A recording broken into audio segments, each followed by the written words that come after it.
Yes. Sometimes I want to be I'm very chismoso.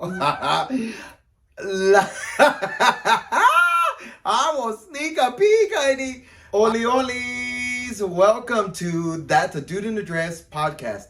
I'm Jose, also known as Jose Nahuan. We have with me today, Melissa. also known as Malexa. Yay! First, let's start off by saying Happy Mother's Day. Thank you. Because this comes out on this Thursday.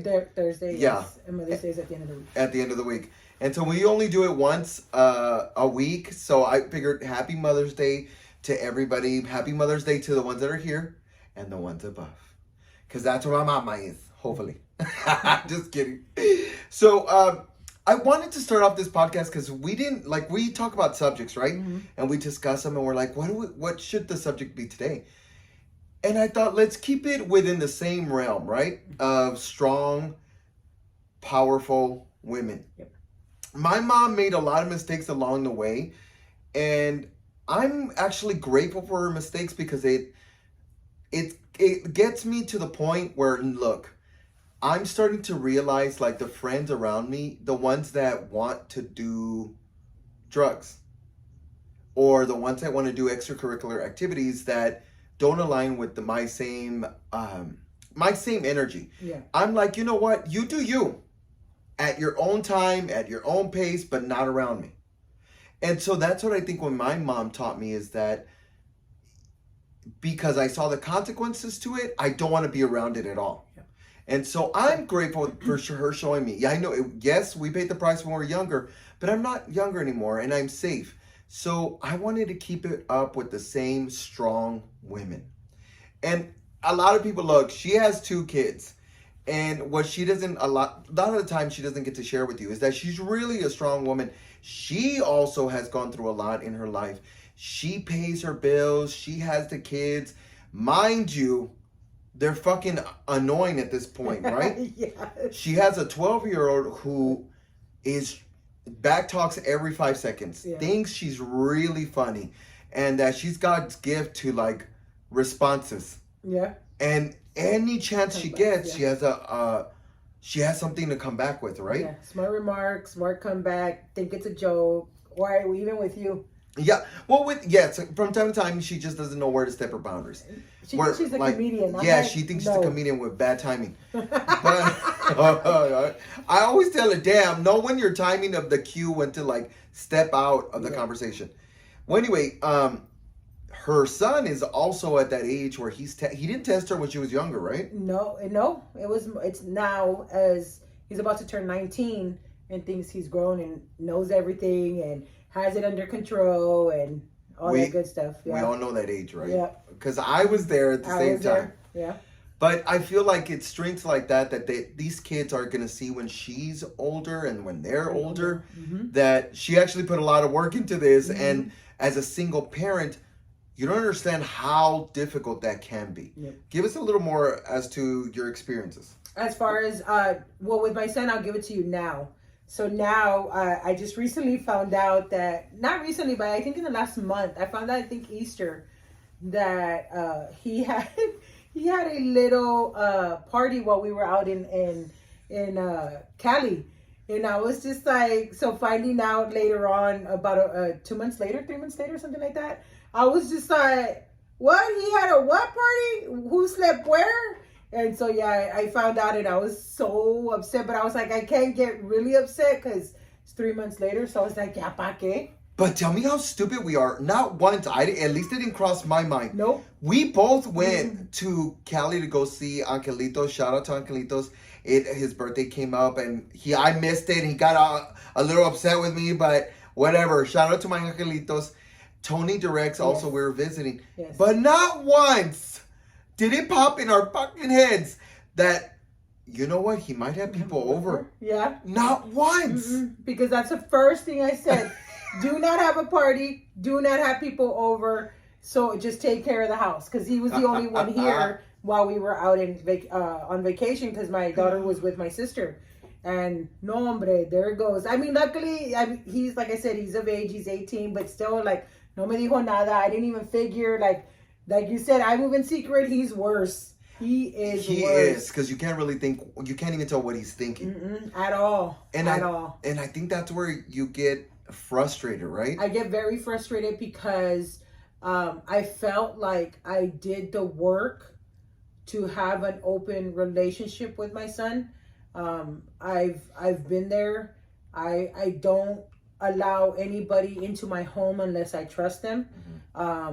So for him to bring people or have a party, it was kind of hurtful. It's hurtful right now because, like I said, he's at that age where he thinks he knows it all. He thinks like he could do no wrong or he's making the right decisions, and it hurts to find out through other people because he's moving where he's working at now. He's moving to it's a stepping stone for him, but to find out through other people that that's what his next move is in his career was hurtful. So it definitely puts a strain in our relationship now because I'm just like, I don't know what to do because I've had that open dialogue with you. I've always been open. At one point I was just like, you're my best friend. I tell you everything. And for us to be where we're at now, it's a little hurtful. I think it's normal though, because I think it is normal. He's always been a really good kid. Don't get any of this conversation wrong. He's a good kid. Superb when it comes to his behavior. So there had to be a moment where he was just gonna like test the waters, and I feel like this is him testing the waters. It is. It's just. I guess he doesn't want to hear like this mistake. You're gonna make this mistake, and be careful. And blah, blah, blah. He doesn't want to hear that. So it's a complete disconnect right now with us. I mean, I know I didn't listen at that age, so you could have told me left and right. I would have been like, let me experience it for myself. And I think because I've created that, no, he's going to be scared of me, and no, he's not going to, because he doesn't talk back. No, at all. At all. Like, it's very rare because, and I feel like I kind of crippled him right there because it's like he can't really speak his opinion. And the one time that he did try at school, when he was in high school, he was getting into it with the teacher and he felt that he was right. And I was like, but at the end of the day, that's your teacher. And if that teacher is telling you, okay, sit here because of this reason, then you need to sit there. And his fight was like, well, no, I'm not doing anything wrong. So I think that's where the open dialogue stopped because he's just like, well, I can't even have an opinion if you're just going to tell me what to do anyway. No, and I get that part. Like, I really do understand that perspective of it because sometimes you overreact. Yes. And I think it's only because your innate instinct is to shout. Yes. And I'm always like, shut up, bitch. I'm like, calm the fuck down. But it's because I'm like, breathe. You know, sometimes I'm all, wait, let them talk. Yeah. I remember when I had just got into the situation where I got here and sometimes they were trying to say something, especially Nay. Oh, sorry. It's okay. Okay. So she has a habit of just overlapping over your conversation and just because she thinks she's funny. Yes. So I'm like, could you let her talk? She's just trying to say something. Because sometimes she actually has something meaningful to say rather than it's just a joke. And sometimes and you can catch it, but when she's yelling, I'm like, could you shut up? Because she's trying to talk to you. Let her explain her story, and then you can come in yelling. But at least let her explain the story. With that said, the reason why I wanted you to explain a little bit of, because you're a single mom and you know what it is to be a mom. I don't. Yeah. I wanted to talk about strength and strong women. Okay. Because it's Mother's Day, why not stay in the same subject? I heard a story, and I wanted to tell you about it. I wasn't sure if you heard this, but I saw it on TikTok. I won't say names because I feel like that's not okay. Yeah. Well, one day this lady came in and she was hanging out with her boyfriend. Well, sorry, it's raining if you hear the noise. She was hanging out with her boyfriend's mother and stepdad and neighbor. Okay. Well, they were all there watching TV. She said we were all calmly watching TV, but I guess the stepfather was playing music in the garage. And he was playing it, like she was saying, really loud. Okay. He was drinking. They didn't mind anything. They didn't think anything of it. She said, we were going to sleep in the living room. I didn't think anything of it. She says, but something told me I'm not really comfortable because his music was so loud that she just didn't want to sleep there. She said she wanted to she wanted to fall asleep and be comfortable. Yeah. So they went downstairs to the basement where the boyfriend was like, hey, well, I'm going to go wash my face upstairs. I'm going to go get ready, brush my teeth, all that good stuff. I will come down. Yeah. She says, I heard from the time frame that he was gone, maybe a few minutes later, she says, I heard this big bang. She says, I thought something must have happened upstairs. She says, but I didn't really think anything of it. She goes, but after that, she goes, you heard like another ruffling or whatever. She goes, I couldn't tell what it was until the stepdad starts running downstairs. She thinks it's the boyfriend, so she's like, hey, what's going on? But the stepdad, so she's getting up and meeting him by the stairs. Okay. Not really thinking twice until she realizes it's a stepdad with a gun. Oh, shit. And pop, pop, pop, pop. Mind you, he has already shot her 1, 2, 3, 4. Oh, shit. He shot her 4 times. So she's on the floor bleeding. She said, I didn't think it was a real gun. I thought it was a BB gun. She said, so I didn't think something happened until I looked down. And she said, I'm full of blood. Full of it. I know, I gasped when I was listening to it too. And so the stepdad goes upstairs thinking, I guess he murdered her. He won? Or something in his head, whatever it was. She said, I knew he was getting drunk, but not to the point of like, we thought we were going to get hurt. Yeah. So then he runs upstairs, and I guess the noises she was hearing from the very beginning was her boyfriend and the stepdad, I guess, wrestling and fighting it off. Okay. So she didn't understand that. Well, he ended up running. Okay. He ended up running outside because he didn't have any other chance to come back in because he has the gun on him. Okay. So he runs for it, and the stepdad goes running, chasing after him. Well, he didn't get to him fast enough, so he says, the boyfriend is like running through neighbors and asking for help. Okay. Well, he ended up, I guess, circling back to the neighbor that was there. Because that neighbor, I guess, through all that also ran out. Oh, okay. So that one ran out. She says, in the meantime, while the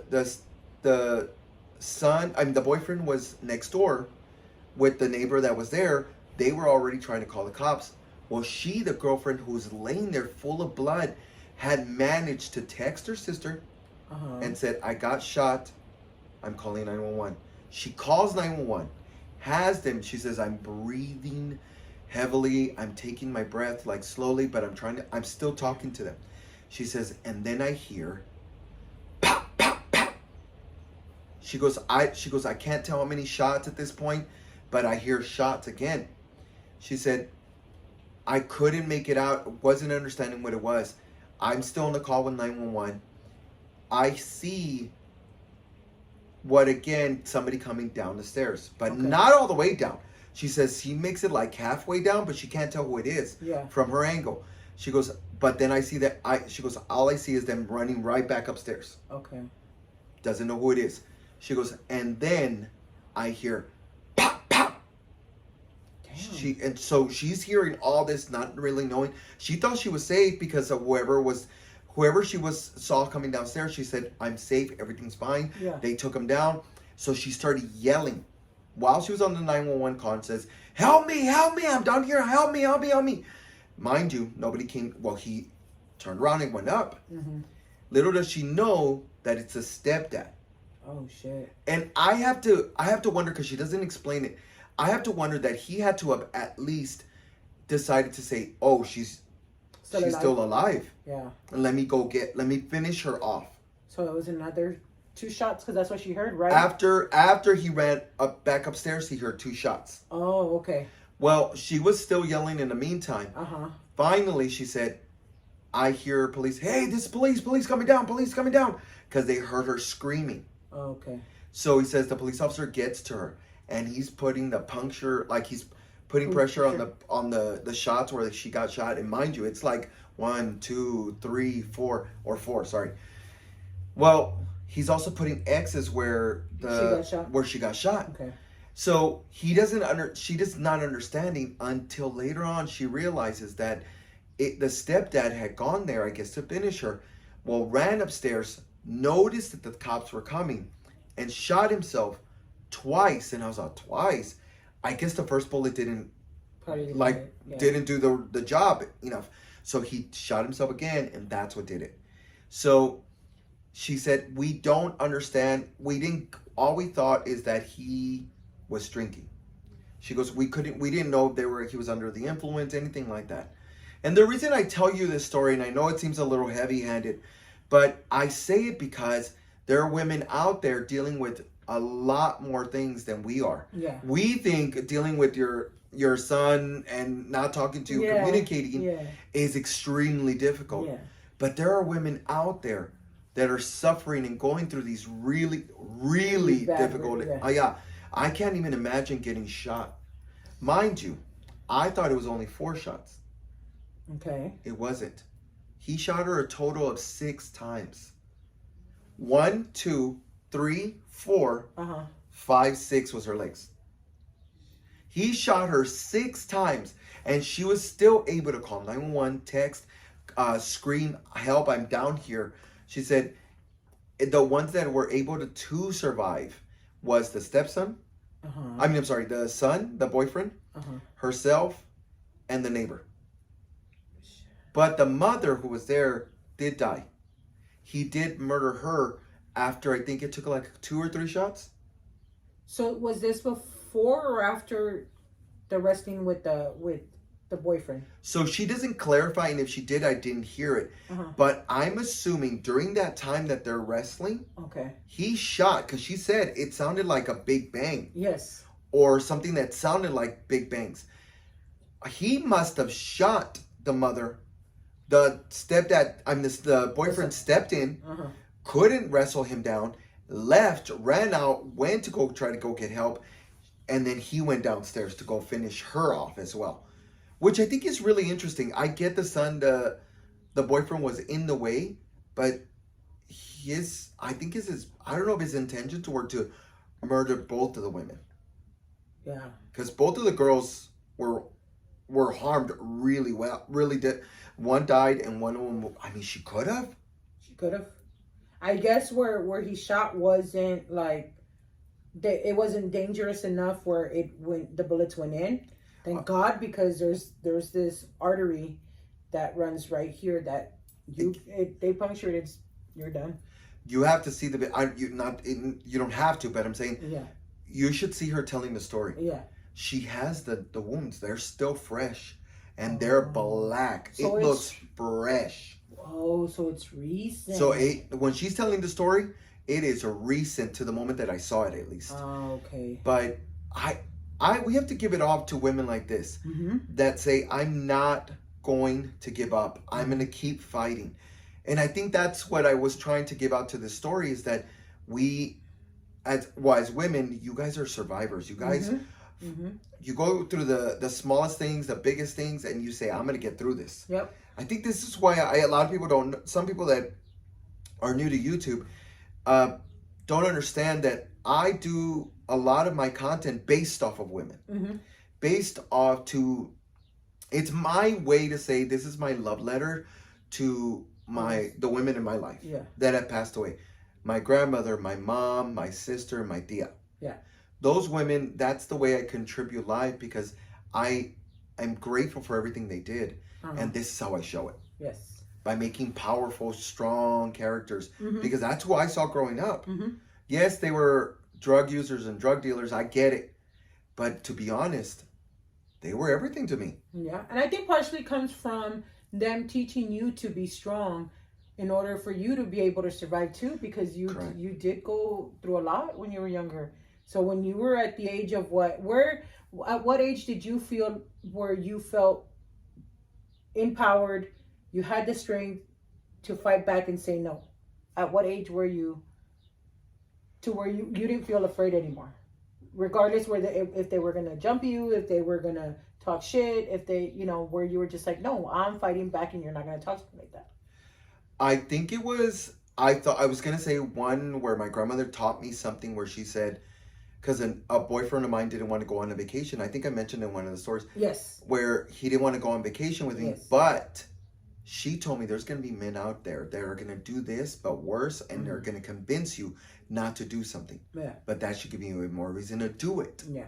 Well, I actually remember I went to I was attending can I say the school? Yeah. Winston Elementary. Okay. Well, the teacher stepped out, and Okay. I was, I think, in third grade, and a bully kept on picking on me because I've always walked the exact same way with the swish, and I've always sounded super gay. So I had a target on my back from the moment I was from when I was little. Well, she stepped away, and he started like, Going ham, basically. yeah, you faggot, you blah blah blah. Well, I finally said, I'm gonna talk back. I'm gonna say something because I got a big mouth like me. I got a big mouth. And finally I said, I don't care. That it didn't really take much. And he beat me up. He beat me up. He punched me. He kicked me. He had steel toe boots. Mm-hmm. And he would kick me and kick me. And I said to myself, no, I'm not going to let this bully scare the shit out of me. He scared me. He already beat me up. Mm-hmm. He walked away and went back to his seat, right? And I said, that's all you got?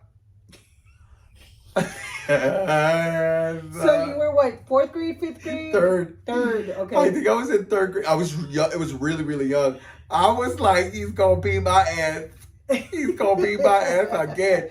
But you should have seen his face. He was all, motherfucker. yes. I can't believe you're talking shit after I beat you up. But from that day forward, I was like, I'm not gonna let anybody tell me. Yeah. Yes, I'm gonna be scared. Yeah. But I'm not gonna let people walk all over me. Okay. So I was really young. 3rd grade. 3rd grade. And Third grade is young. Yeah, and then I guess as far as the relationship, it's just like in a relationship where you're like, you're not going to tell me what to do. That took a lot longer. Well, that's what I'm saying. That was so that your turning point was that first relationship where you're not going to tell me what to do, and then the turning point where, as a 3rd grader, you're like, you're not going to talk to me like that, and if not, I'm going to defend myself. I think that's all it was. I needed to stand up for myself. Yeah. My grandma had already told me for years, you're going to have to learn to defend yourself. And my sisters were a big proponent on telling me, you have to defend yourself. We can't fight your fights. And I was like, well, why not? I was like, bitch, you older. Hit him. We don't the baby. Yes. We don't promote violence. No, but sometimes in the hood, you have to. You have no choice. Yeah. But, and you? For me, watching my mom go through, an abusive marriage, and then she was with a boyfriend. Not soon after that, but I think years later, and she was in a relationship where this guy was relentless and calling. If she didn't answer her phone, he would come and look for her. If she wasn't where she said she was supposed to be, or she wasn't at work, he was showing up. So one time he showed up to at the house that we lived at the time, and mind you, it's a small house. It's not very big, so the porch is kind of small. It's very narrow because my grandma had plantas everywhere. Like it just gave you a straight path to go up, and that was it. Okay. And we heard a knock at the door, and I don't remember if I answered or one of my sisters answered, but we're like, he has a gun, Mom, he has a gun. My mom, no hesitation, stepped in front of us and started just going off on her boyfriend. And what the fuck are you doing here? And put that shit down. Swear to God, he eventually put the gun down. Thank God nobody got hurt. But seeing that barrel like faced right at you, because we were behind our mom. So I know I was right behind her, and I don't remember if my other sister was over here. But I remember the gun being pointed at us or towards my mom. But you could still see that barrel, and I was just like, holy fuck, what are we going to do? Like, all we knew was to protect ourselves because, like I said, watching my mom go through that abusive marriage, that's all, like, as much as we wanted to save her, we couldn't. But at the same time, it's just like we knew, like, okay, we got to start, my mom tried to defend herself as much as she could. So at that point in time, all we knew was to like, all right, we're going to help her as much as we can. How my mom had a cast iron pan in her hand I don't know where it came from. But well, she was a ninja, man. ran off and he started running. Swear to God. They both started running down the street, and my mom's with the cast iron pan in her hand, talking all kinds of shit. And I was just like, "Get him, mom! Get him!" Because it was already to the point where everybody was annoyed. Everybody was annoyed by the calls, by the. I wouldn't say he was abusive, but he was trying to be very controlling. No, that's abuse. That's that's an emotional abuse. Yeah. So I was just like, mental. oh yeah, it was. But man, I would say that right there was a turning point for was like, oh shit, like one of us could have gotten hurt, or my mom could have gotten hurt, or we all could have gotten hurt, and just to scare her. At the end of the day, it's just to scare her and say, I have power over you. But my mom was like, hell nah, I've already gone through this. I ain't going through this again. Like, but it was, I mean, I laugh now, but it was not funny at the point. But it was the way she defended it, whatever she had in hand, she got. How, like I said, how she ended up with it, I don't know. I don't know where it came from. I don't know if it was my ama that brought it to. I don't know. I don't know how it ended up in her hand. Oh, so she was there as well. Yeah, because we lived with my ama most of our lives. We lived with her up until. Shoot, maybe I was going into high school, maybe middle school, somewhere around that time. So we lived with her for a long time, but oh my God, that was a crazy situation. But watching my mom go through a lot of what she went through made me who I was. Like I said, that's why I was at that age not understanding, and I think kind of hating her for her putting us in the situation. But at the same time, it also taught me how I didn't want to be in a relationship like that. Still ended up there. Thank God I got out of it. But it took me, talking all that shit to her. I learned the hard way too. You know what I mean? So. But it's because it's easier to point the finger than it is to actually learn the lesson. Yes. So because, I had to learn it. Yeah, we see this time and time again. Yep. It's easier to gossip about somebody that's going through something. And then when we are emotionally going through it, we're like, oh, let's not tell anybody. Yeah. Let's just be hermits and go through the pain. And then when we survive it, we'll survive it quietly. Yeah, that's kind of what I went through. I kind of did that whole scenario of like, okay, I put myself in the situation. I have to take myself out. So yeah, I kind of dealt with it in silence. And I think, so to go a little bit off of topic. Yeah. So the reason I'm saying is because I also want to give kudos to my sister, my oldest sister, Mark.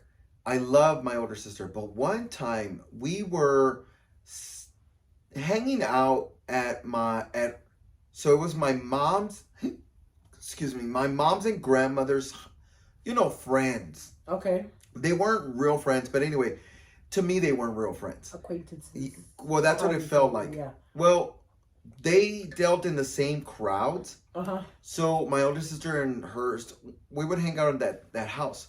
Well, we went to that house one day, and the way it was like, I don't know how to explain it, but the room was further back to the left. Okay. We were all hanging out. They were just being older kids. My sister's a lot older than me. I think 100 years it is. I think it's like 100 years, give or take 10 years. And one day, this is why I'm saying this, because I want to be grateful for not just the women like my mothers, but it's also like my sisters like that. Yeah. One day, and we were just hanging out in the room, and out of nowhere, my sister says, she calls me Ñoño, and she goes, Ñoño, come here. And I was like, what? And she's like, come here. Come sit over here.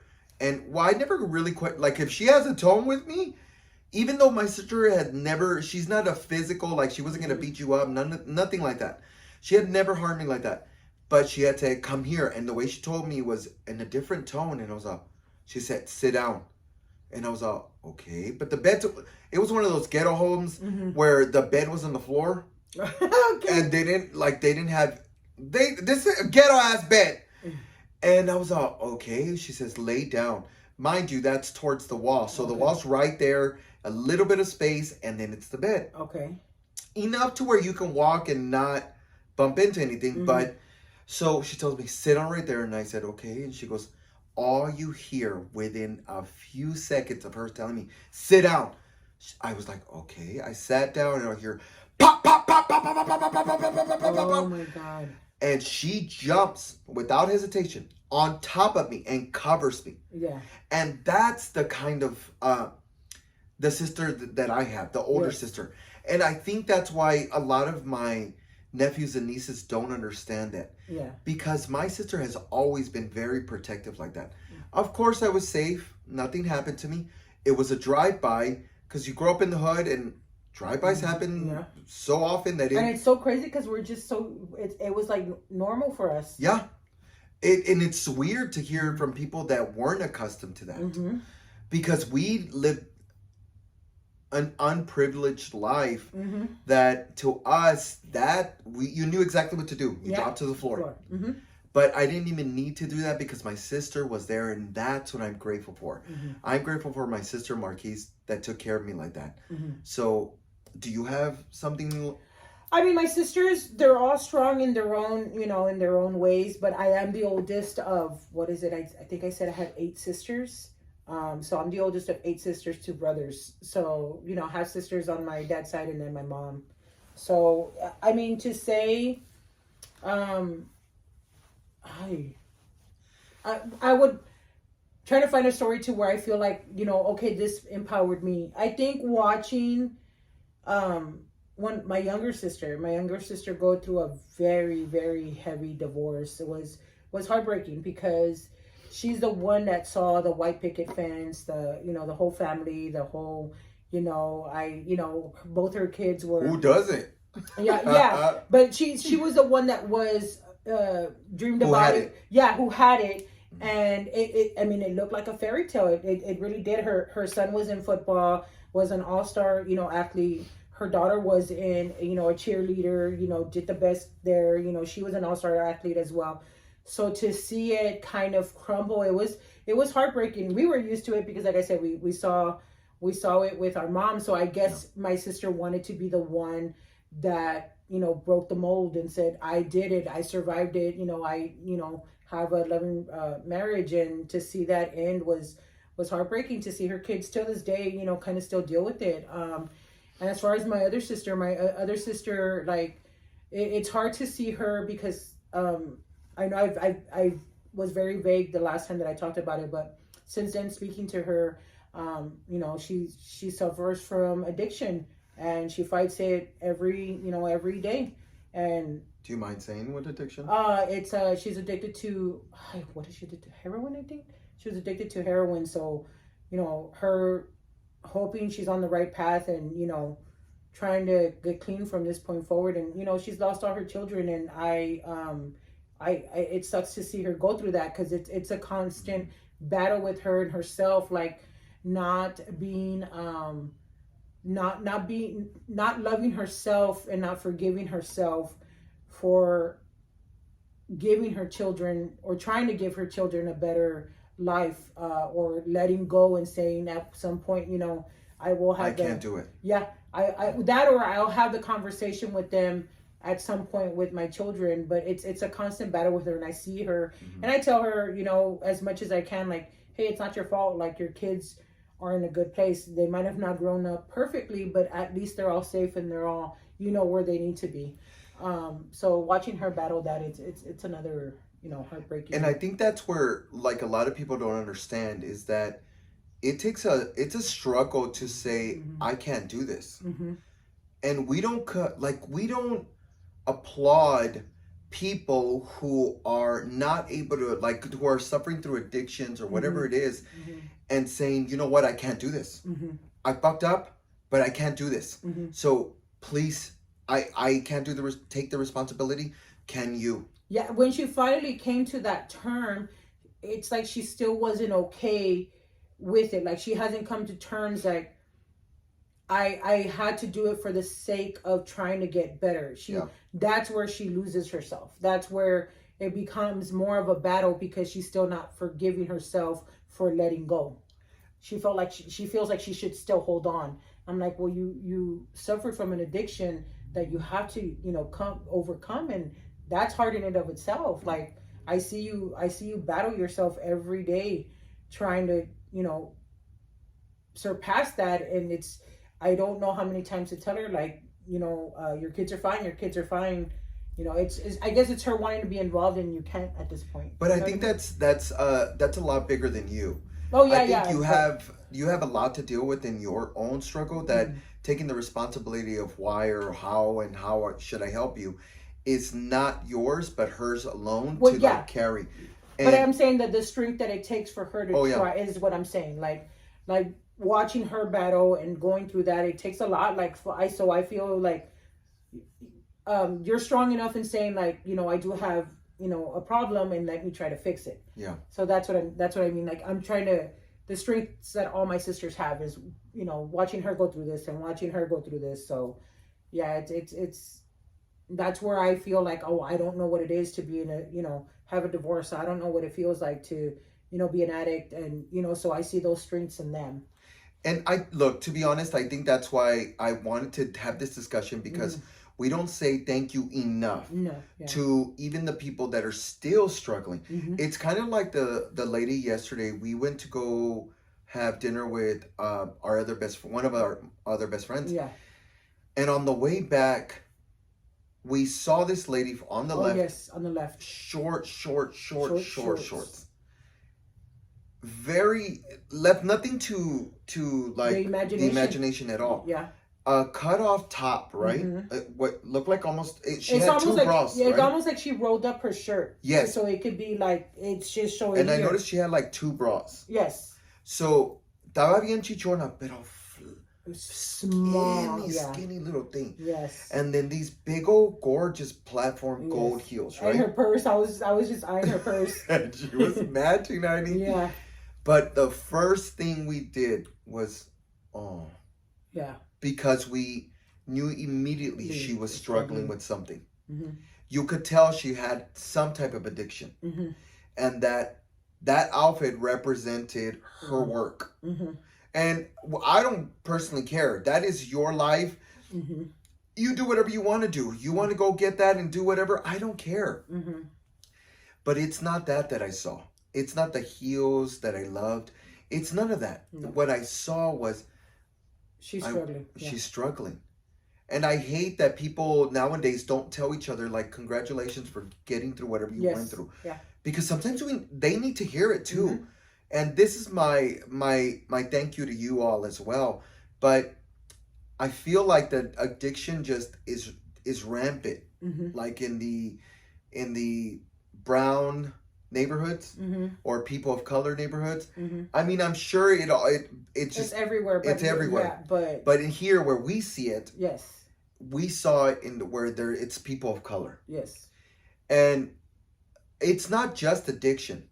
I do have family members that are struggling, or I shouldn't say struggling, that are addicts or alcoholics. Yes, and that also. One of them is doing so much better. I am so blessed for how strong he decided to become.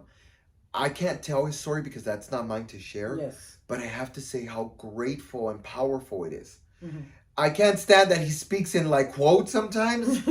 I'm like, híjole, just talk to me, culero. I have to tell him sometimes, like, stop talking to me in quotes. Because I don't want that kind of conversation. But a lot of people don't see the growth behind it. Yes. And he's a man, but I'm referring to the women. Women are something that I cherish in my life, and I can't do anything without women. That's why I have 3 best friends, because I run to you guys immediately, even for the smallest things. I'm like, should I wear this bra or this bra? And then when you oppose me, I'm like, I want this one. Yeah, that's why I was like, I don't even get my opinion. Yeah, but not that you need it, because you have your own sense of style, so. Yeah, speaking of that, this dress is sponsored by Goodwill. It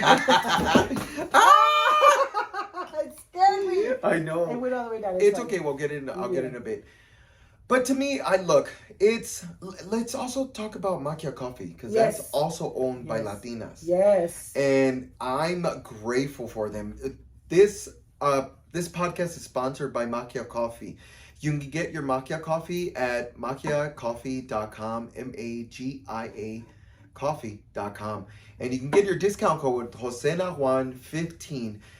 I'm getting this much closer to announcing something, and I'm really excited, and I'm also part of them. So I'm grateful for them because they're assisting somebody. I was gonna say she's also in the service, isn't she? So thank you for your service. She's also somebody of service. I don't know her story, but I want to know her story. Yeah. And I'll get to know her in that way. But one thing she did tell me one time, and I think it's really beautiful. She said, you know, you're supporting me more than my family does. Oh my God. And whatever that means to her, I don't know who exactly she's referring to, but I don't think it's everybody, but to me, it does speak volumes, right? Because when you start moving and you start getting a little, like I am, and getting a little more growth in certain platforms, I start noticing that less and less my family, some of my extended family will say, oh, I'm so proud of you. You're my nephew, and oh my God, I'm so proud. But I never see you at the shows. I don't see you buying the merch. I literally saw one cousin, and I was like, what are you doing here? Because I didn't know what to do. Yeah. I was like, what are you doing here? He's like, I came to see you. And I was like, who? He said, you. And so it caught me off guard. So to me, it meant a lot that he wasn't just saying it, he was doing it. Yeah. And I think that's what she was referring to as well. And so it's just things like that. Because you said whether you share, whether you buy, or whether you attend, you're supporting what I do. Correct. So that you can do any of those three things and you can support me. And trust me, when it comes to my family members, I'm watching. Yes. I'm watching and I'm looking and I'm seeing to make sure that you're not just saying we're related because now I have followers, but you're actually supporting me by following, by following, sharing, commenting, doing all that good stuff, subscribing, making sure you get the notifications or watching the videos. To me, that's a lot. You can't support me any other way. At least support me that way, right? Because I mean, you have a phone. Obviously, you know what you do on your side hustle, which is this. Yes. So you can see that. That's why I tell you, I always keep my immediate family very small. I don't extend to the tias and the tios because it's like, okay, well, where you at? So that's why that's why I try to say when I say that. I don't expect anything from the extended family. Yeah. I don't. Yeah. But my thing is that don't expect anything from me. Same. Right? I believe Don't expect anything from me. I do have this one tia that I see and she tells me I'm laughing loud by myself. Yeah. And she wakes up her husband late. Yeah, I think you told me that. Yeah, and he's like, ¿Qué te está riendo? And she's like, and she's like, so she's a sweetheart. I love her. But to me, it's this little things like that. Yes. And to me, the little things that growing up, I noticed I even had a teacher. Did you have a teacher you were like, I liked her? I know I had one for sure, and it was since it's Teacher Appreciation Week as well. Yes. I had Happy Teacher Appreciation Week. Miss Herrera. She was in my middle school. I want to say 7th grade math teacher. Amazing. Love her. She it was a turning point for me in math because of the way she taught. Another teacher I had was she would come in just to show like math, language, reading, whatever it was, and at that point it was math. Miss Segovia, I think she since passed because she was an older lady at the time, and I was in 5th grade. So she's probably alive. No, she was up there 100 like my sister. In 5th grade. So I had some amazing teachers throughout. Throughout my years, but it just sucks to see where the teacher system is at now, but that's besides the point. Yes. But yeah, I would say for sure them two. Those teachers stood out to me. My 7th grade teacher and my 5th grade teacher. Oh, funny. I have like two as well. Yeah. One is Miss B. And I think I've said it. I don't know. I always get confused because I talk like this on my lives. Yeah. And going onto my podcast, I forget what I said onto which platform. Yeah. And so I had one in 5th grade, Carvajal, and her name was Miss B. Okay. And she taught me something that I, to this day, use, is I work with my mistakes. Okay. And I remember I don't know what I would do. I would mess up. She's like, it's okay. Yes. Work with your mistakes. Yes. And I was like, okay, whatever. But really, she said it so much that it vibrated to now older Jose, that now even I am like, no, I can work with this. Yes. I can work with the mistake. Like, to me, it's not a mistake, but the simplest things, like even just designing and decorating, I'm like, I'm going to work with the things that somebody else considered trash, or somebody said, I'm going to just sell because it's no longer useful, because they think it's a mistake, or it's no longer. You shop like nobody else. You will shop Goodwill like I've never seen before. You will shop. Where did you get this at? No, this one's on Facebook. Facebook. You shop that like nobody. I was like, and you can flip it for sure. Thank you. But so thank you. But one of my other teachers that I had, I don't know if I should say her name, but I do love her. Yes. Still a great human being. Is Miss Ramirez. Miss Ramirez taught me that love doesn't necessarily come from family and friends. She taught me and was able to tell me, she showed me that there's more of a world outside of the Vida Mendes, of living in the projects. That's what that is. The projects, or the courts, we call them here in San Antonio, is, there's more to that. Yes. She would simply just pick me, and then a couple, like my friend Maria, and a few other, like one more, Rosa, and she would take us to a quinceañera. Yes. Or a baile, or like a movie. And to me, it's because she wasn't judging me. She didn't make me feel like a poor kid. I don't know if she did that in her private scene, but she never treated me like that. She made me feel like $1,000,000. And when I was with her, I felt safe. And which she was. She always treated us kindly. Safe, not judged, and free. Yes. We danced and danced and danced, and she just loved watching it. And to me, we weren't really invited to a lot of them unless they were like cousins. Yes. But when we were in high school, I was like, wow, this is something. Because my grandma was always like, is she okay? Because my grandma was down. And she was like, did she treat you good? Everything okay? Did she anything weird? And I was like, no, Grandma, she was so nice and took care of us and blah, blah, blah. A sweetheart. So to this day, I love you, Miss Ramirez, because she gave me love, unconditional love, without judgment. Yes. And that I got to grow up and give that unconditional love, because I feel like it taught me how to just be human in every aspect. Yes. Like if I'm talking to somebody, I don't see it differently from somebody who has money. I'm still potty mouthed, no matter where I am. But you also try to, I've seen you try to engage anytime somebody comes up to you. But it's so hard for you to engage when you're at an event, because there's so many people that want to come up to you, that I feel so bad for because every event that you've had, every hosting, any your meet and greets, every person is different. I've never seen the same person twice. I know.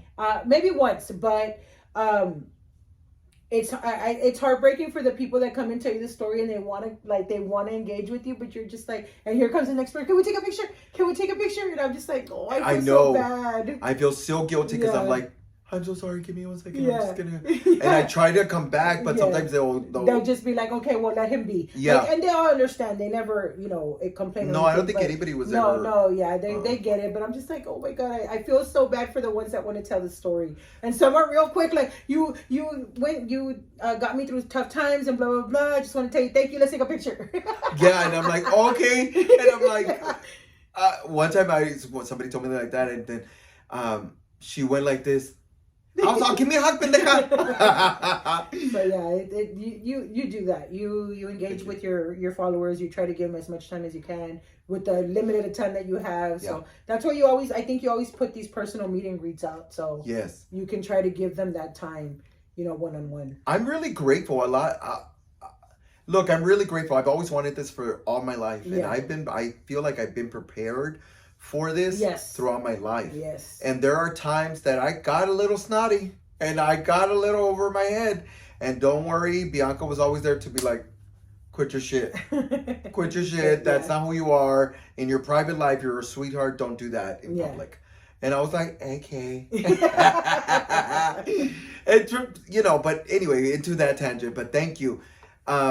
Is there, to me, who else has made it doesn't have to necessarily be your sisters or your mom or whatever, but has anybody who is a stranger, who's a woman, Okay. made you feel like great about who you are? Stranger who's a woman. God, no. I do. I have so real quick, because I know Okay, you, go ahead. while you think of something. Yeah, I'm like, ooh. So one time, a lot of people don't know this, or if you did, you probably heard it on the live. I had one time had a lady who I couldn't talk to, Okay. but my best friend could talk to. If you don't believe in this, that's fine. Oh, She okay. she's a medium, and she could tell you about the future, whatever. Whatever your opinion is on that, great. Yeah. Mine is, I do believe it. Okay. Well, she could never really talk to me over the phone, but she could talk to my best friend because we were roommates at the time. She met her Okay. one day, and they exchanged numbers. I guess she told her something. I couldn't remember that conversation, but they kept a conversation. She said, "You live with a guy, right?" And she says, "But you're not lovers. You're more like brother and sister." And she goes, "Yeah, we are." She goes, "Because my best friend's like you. She's not going to give you information about anything." Yeah. No, nothing. And that's how Bianca is. She is not giving you any information. So she was like, you live with a whatever, blah, blah. One day she called. And I was like, "Oh, let me talk to her. You told me enough about her that she sounds like a nice person." And she said, oh, hold on. This is going to sound weird, but if you ever hand the phone to him and I get to speak to him, I can never speak to you again. She goes, "I know it sounds weird, but those are the rules." Okay. And her name was Carmelita. Okay. I think she has passed away since then. Okay. And she's always said very specific things. I'm not going to tell you here, but it did come true. Okay. She warned me about people. She warned me about a car. She warned me about like things in my life. Yes. And I have put those pieces together now that I've gotten older, and I've noticed that, oh shit, she was right. Yeah. Mind you, one of my like, she wrote it down. Every time she would have a conversation and I wasn't around, or I was around, she would write everything down. Because she was on the phone, I would go to my room. I was very respectful to this woman. And Carmelita, anytime she called, I would be like, "Okay, I'm going to go to my room. I can't talk to her anymore." Yes. Sometimes I want to be, I'm very chismoso. I will sneak a peek, honey. I want to see what is going on. And you can't keep secrets. No, don't tell. Oh, wait. No, only if you tell me from the get-go. You have to tell me. Do not tell anybody. But that has to be your disclaimer from the get-go. Don't tell anybody. I'm not going to tell you. And then I'm like, okay, I promise I won't. And it's weird. My brain will throw it out and be like, okay, don't remember that. Yeah. So I won't remember it. Anyway, so she did tell me, it is so weird. She goes, "You're going to marry," my best friend, "a man of," she goes, "I don't know how to explain it. He's not Mexican." She goes, "But he's of a different descent." Okay. She goes, "He's a little dark." She goes, "But I don't know I don't know what she goes, "He's something." She goes, "Middle Eastern? I don't know what. He's Indian. And he is my skin color, so he's delicious." And he's tall too. And he's handsome, and I love him. I love him. Shout out to you. But no, to me, it's those simple things. Yeah. Look, this woman never got to speak to me. Yes. But the way she always took care of both of us. I mean, she took care of us. She called us all the time. "Everything okay?" And she knew it wasn't. "Everything okay?" Oh, and okay, that was her little. Yeah, her little moments of, like, she was very motherly to us. And I feel like she was able to help me. I mean, some things I didn't pay attention because I wasn't thinking about it until afterwards. I was oh wait, she did warn me about this. But she did tell me he's going to do what he wants. She goes, "There's something that he wants to do for the rest of his life." "¿Qué quiere hacer?" She goes, and I was going to theater school at the time. She goes, "Quiere hacer famoso, ¿verdad? O como alguien así, ¿verdad?" And she goes, yeah, he's going. Well, he's going to theater school. And she said, oh, he's gonna be big. She said, and Nice. I didn't believe it after a while because I Yeah, wasn't 'cause- getting booked. I wasn't getting Yeah. anything. So I was like, she lied about that. But you have you heard the Hollywood stories? Yeah, no. What do you mean? Okay, we'll talk about that later. Oh, okay. Because to me, now I believe it. I was gonna say because it takes a while. It takes a while to get there. Yeah. Some get it right away, and some just don't. You have to work at it. Well, that's the reason that I think, not because of that she said that, but because she took care of us. Yes. And so I will always be grateful for her Mm-hmm. because she was always a phone call away. Yes. Not for me, but for Bianca. She was a phone call away to be like, and she always made Bianca feel at ease. And when she felt at ease, I felt at ease. Yes. So I don't know. To me, it's those simple things. Did you think of anyone? I mean, it was recent. It was actually she's not a stranger now, but at the time she kind of was. This was early on in your in when you started to take off with this TikTok stuff. It was what's her name? I don't know her name. She has a beautiful name, but she's related to Joanne E.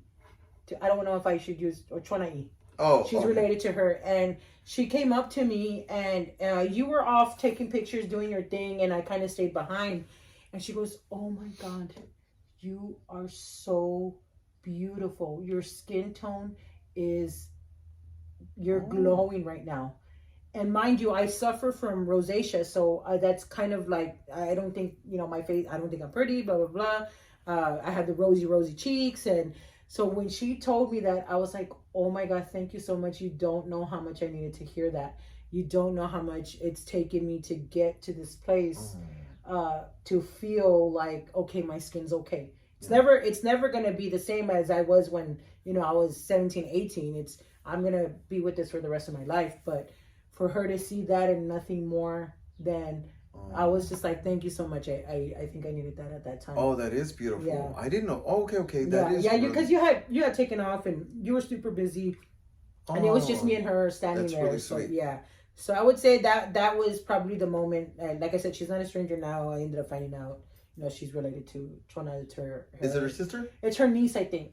Oh, her niece, okay. They're real pretty with long hair. She. Yeah, I don't remember her name, and it's such a beautiful name too. I was like, oh my God, that's such a beautiful name. And she's really good with names. I bet. Yeah, you could tell me 10 times. I'm like, But yeah, it's Chona E's niece. So that's really nice. So thank you for that.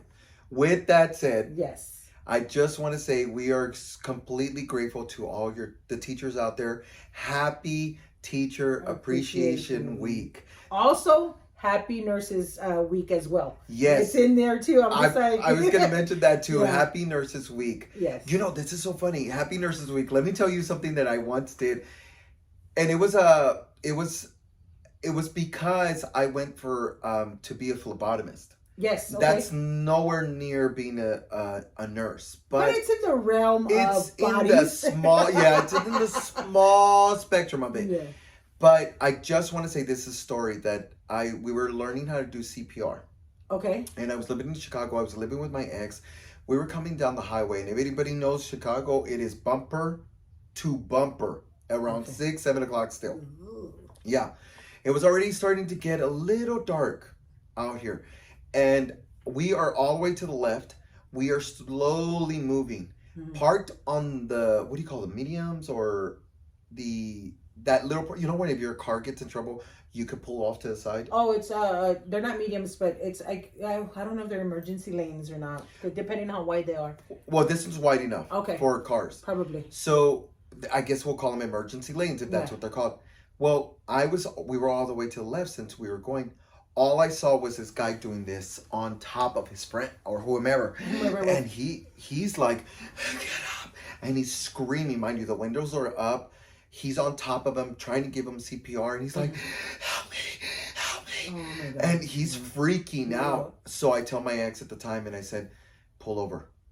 And he's like, no, I'm not going to pull over. Because in Chicago, you don't pull over. Yeah. Well, I told him, pull over or I'm jumping out. Oh my God. And he was like, okay. So he pulls over.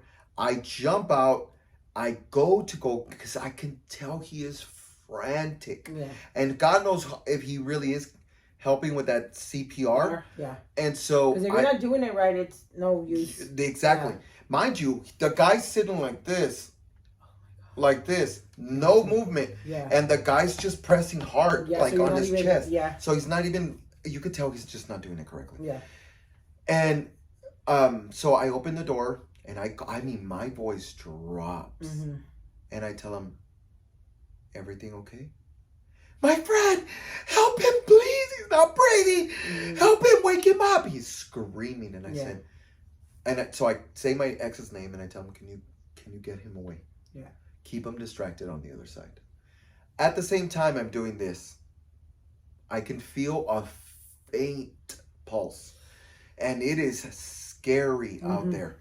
And so I can feel the pulse, and I was like, okay, I'm counting because I also have 911 on the line. I have them right here. I have them right here. So I'm like, okay. I was like, hi, we're in so and so. I was so as I'm taking the pulse, I'm telling the operator, like, this is what's going on. And I tell him, I asked the guy, did he take anything? I don't know. He's frantic. And I really can't get much out of him. And I said, do me a favor, listen to my voice. I said, what did he take? We can't help him if we don't know what he took. Yeah. And he finally says, he took heroin. Oh, shit. And then he said something else. So I'm repeating it back to the operator. And I said, it's okay. I said, they're on their way. They are close by. I was all, take him over there. Give him you could tell he wanted to smoke. I said, let him go smoke. I'm checking and the pulse is still going. The guys know where I've been in a situation where I used to see my family like lay there after they took it. Yeah. And it's like they're gone. Yeah. So the guy didn't know what happens or the stages of it. So I was like, okay, he took that, fine. I know he's fine. So sure enough, the paramedics get there, and the first thing they do is boom, and he's like, I mean, he is up. I don't know what shot that is. Yeah. But and he woke up like that. I knew immediately once he was awake and they were fine, I'm gonna walk away. Yeah. And so I started walking away, and one of the paramedics said, hey, I just want to say something. Yeah. We need to talk to you. How are you guys related to him? And I said, oh, we're not related. We just saw him on the side of the highway. Yeah. They needed help. He goes, you stopped? I was like, okay. In Texas, we help. Yeah, we help. But in Chicago, you just keep fucking going. But what I'm trying to say, that big old story, is that if it wasn't for nurses and being educated about how to do CPR, some of us wouldn't be able to assist. And I just want to say thank you from the bottom of our hearts, nurses, teachers, and most of all, Happy Mother's Day. Sorry. Happy Mother's Day to all the mamas que están aquí, los que no están aquí. Yeah. So happy Mother's Day. I love you all. Dame un besito because we gotta go. Bye. Bye.